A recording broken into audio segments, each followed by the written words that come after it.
Our next speaker is from Hopkins World, followed by Kharkiv Human Rights Protection Group. Distinguished representatives, ladies and gentlemen, thank you very much. My name is Katie Hopkins, and I confess I'm an outsider here.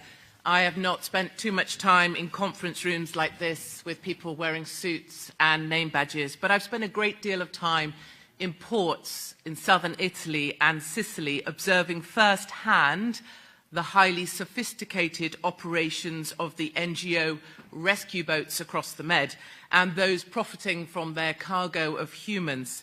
I've also spent time working the streets of southern Italy to understand their real victims, particularly women trafficked into prostitution, now working the side of the hot tarmac in Europe.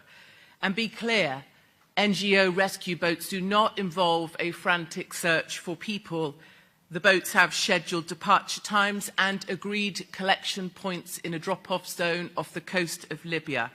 In effect, they are a ferry service across the Mediterranean and part of the business model of the trafficker. I recommend members of the OSCE follow the excellent lead of Mr. Salvini in Italy and cease support for the NGO rescue operations in the Med. Move to impound NGO rescue boats purporting to act as rescue vessels and refuse to give ports to these boats in our shared aim of halting the trafficking of people for profit. With respect to the gentleman that kicked off this session, controlling inflatable boats from China is like trying to combat Hurricane Florence with an umbrella. In July, the Spanish government agreed to take 630 persons moved across the Med on board the Aquarius, a German Franco endeavour.